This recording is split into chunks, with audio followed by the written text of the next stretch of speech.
রাসূল করিম সাল্লাল্লাহু আলাইহি সাল্লামকে সবচেয়ে বেশি কষ্ট দিয়েছে যে সমস্ত কাফেররা, তাদের মধ্যে অন্যতম হলো আবু লাহাব নিজে এবং তার সন্তানরা। আবু লাহাবের সন্তানদের মধ্য থেকে যার আলোচনা উঠে আসলো, তার নাম নিয়ে অবশ্য ইতিহাসবিদদের থেকে দুই রকমের বর্ণনা আমরা পাচ্ছি। আবু নাইমের বর্ণনায় পাচ্ছি তার নাম হলো উতবা ইবনে আবি লাহাব, আবার কোনো কোনো বর্ণনায় আমরা উতাইবাও পাচ্ছি। যাই হোক, তো এই ব্যক্তিটি তাকে রাসূল করিম সাল্লাল্লাহু আলাইহি সাল্লাম বদদোয়া করেছেন এবং সেটি প্রতিফলিত হয়েছে, এবং সেই ঘটনাটি সহিহ বুখারী সহ বিভিন্ন হাদিস গ্রন্থে উল্লেখিত হয়েছে। এবং রাসূল করিম সাল্লাল্লাহু আলাইহি সাল্লামের জীবনে তাকে যারা কষ্ট দিয়েছেন তাদের মধ্য থেকে খুব দ্রুত যাদের কাছ থেকে আল্লাহ সুবহানাহু ওয়া তাআলা প্রতিশোধ নিয়েছেন বা শাস্তি দিয়েছেন, তাদের মধ্য থেকে এই ব্যক্তিটি অন্যতম। মূলত ঘটনাটি ছিল এরকম যে এ তো সবসময় রাসূল আকরাম সাল্লাল্লাহু আলাইহি সাল্লামকে কষ্ট দিত। একবার সিরিয়ায় যাওয়ার জন্য কোনো একটা সফরের প্রস্তুতি চলছিল, তার বাবা এবং সে আর অন্যরা পুরা কাফেলার সাথে সেও যাবে। তো যাওয়ার সময় শেষবারের মতো সফরে বের হবে, আবার একটু রহমতুল্লাহ আলামিনকে কষ্ট দিয়ে যাবে, আঘাত করে যাবে। সেজন্য বাবার অনুমতি নিয়ে আসলো যে আমি মুহাম্মদের কাছ থেকে আবার একটু আসছি। তখন এই হতভাগা সে রাসূল করিম সাল্লাল্লাহু আলাইহি সাল্লামের কাছে এসে বলল, মুহাম্মদ, আমি তোমাকে অবিশ্বাস করছি, তোমাকে মিথ্যা প্রতিপন্ন করছি, এবং ওয়ান্নাজমি ইযা হাওয়া তুমি যে বলছো এগুলোকে সবগুলোকে আমি মিথ্যা সাব্যস্ত করছি, কুফরি করছি। মুখের উপরে রাসূল করিম সাল্লাল্লাহু আলাইহি সাল্লামকে এই ধরনের কথা বলা মানে তাকে উত্ত্যক্ত করা, বিরক্ত করা এবং অপমান করা।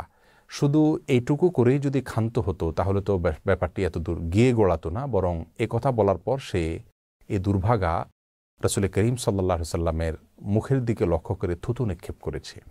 এবং আল্লাহ রাসূল সাল্লাল্লাহু আলাইহি সাল্লামের জীবনে এতটা নিকৃষ্টতম বা জঘন্যতম উপায়ে তাকে কেউই আর অপমান করেনি। যদিও তার সে থুতু রাসূল করিম সাল্লাল্লাহু আলাইহি সাল্লামের চেহারায় পড়েনি, আল্লাহ সুবহানাহু ওয়া তাআলা তাকে হেফাজত করেছেন, কিন্তু সেই অভাগা এবং সেই পাপিষ্ঠ সে রাসূল করিম সাল্লাল্লাহু আলাইহি সাল্লামকে উদ্দেশ্য করে থুতু নিক্ষেপ করেছিল। এরপরে রাসূল করিম সাল্লাল্লাহু আলাইহি সাল্লাম বদদোয়া করেছেন, আল্লাহুম্মা সাল্লিত আলাইহি কালবাম মিন কিলাবিক, আল্লাহ আপনার হিংস্র কুকুরগুলোর থেকে কোনো একটিকে তার উপর আপনি লেলিয়ে দিন। এটা ছিল বদদোয়া। এই বদদোয়ার মাধ্যমে রাসূল করিম সাল্লাল্লাহু আলাইহি সাল্লাম তাকে যে বার্তা দিয়েছেন, এরপর থেকে তার ভিতরে অস্থিরতা কাজ করেছে। কারণ মক্কার মুশরিকরা জানতো যে মুহাম্মদুর রাসূলুল্লাহ সাল্লাল্লাহু আলাইহি সাল্লাম যা বলেন তার ব্যতিক্রম হয় না। তখন সে এসে তার বাবাকে বলল, বলার পরে তার বাবা আবু লাহাব বললেন যে আমার ভয় হচ্ছে মুহাম্মদের এই কথা তোমার উপরে খেটে যায় কিনা। যাই হোক, তারা সিরিয়া সফরে গেলেন। সিরিয়া সফর থেকে আসার পথে তারা কোনো এক জায়গায় রাত্রি যাপন করার জন্য তারা তাঁবু গাড়লেন এবং সবাই সেখানে থাকলেন।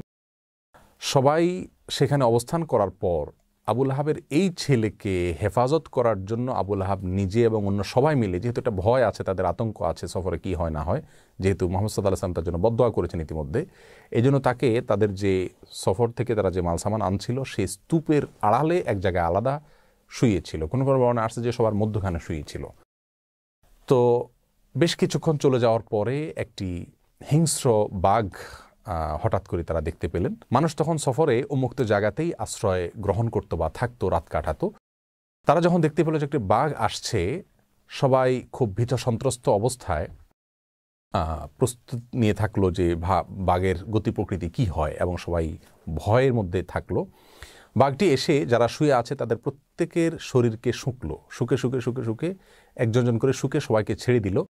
এরপরে ওই আবু লাহাবের সেই পাপিষ্ঠ ছেলে যেখানে ছিল তার কাছে গিয়ে তাকে শুকলো, শোকার সঙ্গে সঙ্গে তার মাথায় কামড় দিয়ে তাকে নিয়ে চলে গেল। এরপরে ছেড়ে পুড়ে তাকে খেয়ে শেষ করে ফেলল। এই ছিল ঘটনা। এবং আবু লাহাবের সেই ছেলে বাঘের আশা দেখেই বলেছিল যে আমি নিশ্চিত এ বাঘ আমাকে খাওয়ার জন্য আসছে এবং আমার আজ নিস্তার পাওয়ার কোনো সুযোগ নেই। রহমতুল আলামিনের সে বদদোয়া খেটেছিল এবং নিকৃষ্টভাবে, নির্মমভাবে তার মৃত্যু হয়েছিল। এই ঘটনা থেকে একজন মুসলিমের জন্য অনেকগুলো শিক্ষণীয় বিষয় আছে। তার ভিতরে একটি হলো, রাসূল করিম সাল্লাল্লাহু আলাইহি সাল্লামের ব্যাপারে কেউ যদি বাজে কোনো মন্তব্য করে, আল্লাহ সুবহানাহু ওয়া তাআলা স্বয়ং তার থেকে প্রতিশোধ গ্রহণ করেন। আবু লাহাব নবী সাল্লাল্লাহু আলাইহি সাল্লামকে একবার বলেছিল, তাব্বান লাকা সাইরাল ইয়াউম আলিহাযা জামাআতানা, বুখারীতে আসছে। আল্লাহ তাআলা ওই একবার তাব্বার বিপরীতে তাব্বাত ইয়াদা আবি লাহাবে রাসূল আকরাম সাল্লাল্লাহু আলাইহি সাল্লামকে তাব্বা বলে সে বদদোয়া করেছিল। আল্লাহ তাআলা তার ব্যাপারে তাব্বাত ইয়াদা নাজিল করে লক্ষ কোটি মানুষের মুখ দিয়ে কিয়ামত পর্যন্ত তার জবাব দেওয়াচ্ছেন। এ হলো আল্লাহ সুবহানাহু ওয়া তাআলার রোল তার নবীর ক্ষেত্রে। অতএব রাসূল আকরাম সাল্লাল্লাহু আলাইহি সাল্লামের ব্যাপারে যারা বাজে মন্তব্য করে, আল্লাহ সুবহানাহু ওয়া তাআলা তাদেরকে কঠিন পরিণতির মুখোমুখি করেন, এবং সেটা অনেক সময় দুনিয়াতেও হয়ে থাকে, যার সাক্ষী এটা। আরেকটি বিষয় এখান থেকে শিখলাম আমরা, রাসূল করিম সাল্লাল্লাহু আলাইহি ওয়াসাল্লামের কোনো দোয়া বিফলে যায় না, তা খুব অল্প সময়ে প্রতিফলিত হয়। আরেকটি শিক্ষা পেলাম, তা হলো জালিম যে অত্যাচার করে, অবিচার করে, আল্লাহ তাআলা তাকে পাকড়াও করেন, মাজলুমকে আল্লাহ তাআলা সাহায্য করেন, সেটা একটু পরে হলেও। আল্লাহ তাআলা এই ঘটনা থেকে আমাদেরকে শিক্ষা গ্রহণ করার তৌফিক দান করুন এবং আমাদের সকলকে যত প্রকার জুলুম আছে সেগুলো থেকে আমাদের সবাইকে দূরে থাকার তৌফিক দান করুন।